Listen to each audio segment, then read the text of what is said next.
Welcome back. You're watching our big adventure bike shootout here on Overdrive. Now, adventure motorcycles are certainly not for the faint-hearted, but they definitely are for memorable escapades. Can you believe the Multistrada model line has been around for 20 years now? The new one, compared to some of its predecessors, uses a conventional valve train, which gives it longer service intervals. Now, the GS compares to the Multistrada on the service intervals, even on the service costs. The shift cam tech, lovely, it works perfectly for its off-road and on-road nature. At the same time, that engine, that rapid noise clatter can get annoying at times. This is also the only bike apart from the Tiger 1200 which gets a shaft drive. And though shaft drive theoretically is maintenance free, this one needs a check at least once every 6 months for possible rusting. And that's because of the water getting in. I don't know where it's getting in from, however. So if you're riding a lot through water crossings, slush, etc., you need that check even more often.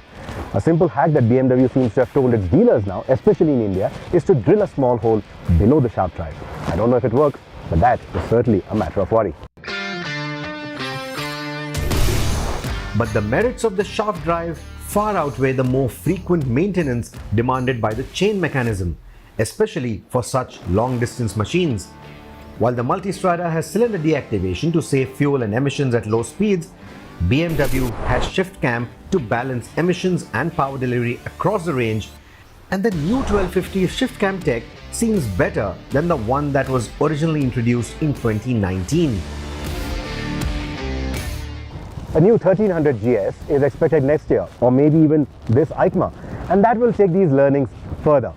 Not belonging to the European Union, but slotting right in between the German and the Italian is the Brit, the Tiger 1200, the newest kid on the block. A neutral rider will find the nosedive of the Tiger 1200 to be alarming at times. Add to it the extremely sharp braking, which can make things unnerving for some, and it makes me wonder if the Tiger even needs this level of sharp braking. But spend some time and you realize that the Tiger 1200 is surprisingly good around the bends, and the pronounced nosedive I spoke about is because of the off-road focused Rally Pro variant that you see here, which has a really long suspension travel. If you're not looking to ever hit the trails or the dunes, you can save a few and get the road-focused Tiger 1200 GT instead. Compared to the old Tiger 1200 or the Africa Twin that we brought to this region a few years back, the new ones feel like they have reversed the roles of their predecessors. This time, the Tiger 1200 is the one that feels wild and light and agile, and it's the Africa Twin that feels like the heftier one. That is because this is the adventure sport variant with the big 24-liter fuel tank. It feels more top-heavy than the Tiger when running a full tank. But that is the only downside. The engine continues to be a gem. It's also offered with a manual transmission now, and the chassis geometry, though comfort biased, makes the bike nimble around the bends, and the skinny tires ensure easy steering manners. The suspension feels squishy around the bends though, and the ATAS is the only one here that does not get electronically adjustable dampers. And it quickly shows how much of a disadvantage that is over the others if you don't know how to set up the suspension manually.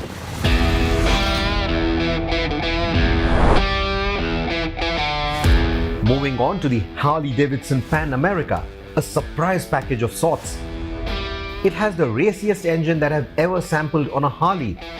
And though the ergonomics are a bit cruiser-like, it can do some seriously quick speeds on the straights as well as the corners.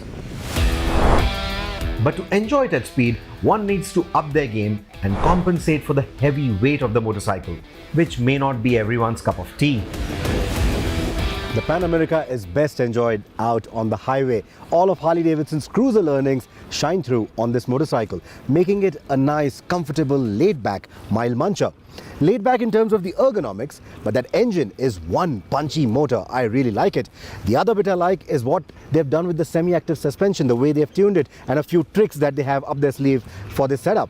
It works like a charm on the Indian highways, but it also has some tricks out here on the off-road. But we'll come to that in a bit.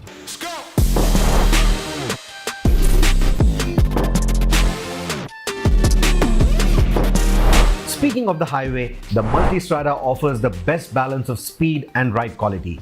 even if you are riding with a pillion and luggage. The lower seating doesn't really give you a very commanding view of the road, but it leaves no room for complaint while munching miles at that speed.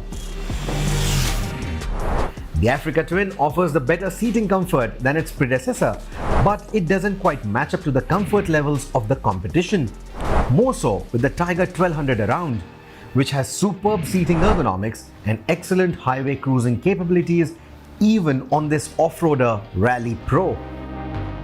Despite the gruff engine note of the GS, at the end of a long day like this, a long day in the saddle, it instantly tells you, it reminds you that this is the best balance of superior seating comfort, superior weather protection, better luggage carrying capacity as well.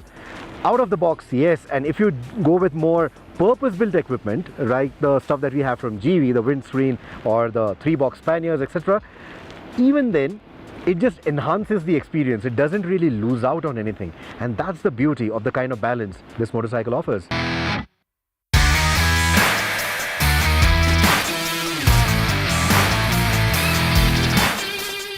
All the motorcycles you see here have their own proprietary luggage systems as well. But what we've done is we've gone with the more conventional options from GV. The reason for that is this actually works out better. Unless you're going to keep the motorcycle for eons and eons and you only want to stick to the manufacturer's luggage.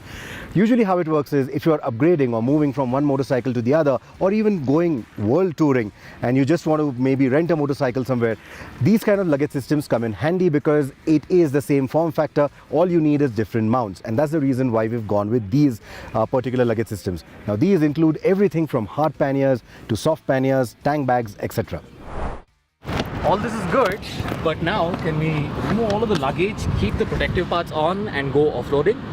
Well, the world is your playground, my friend. Go ahead, go for it. Off-road evaluations after this short break. Come right back, you're watching Overdrive.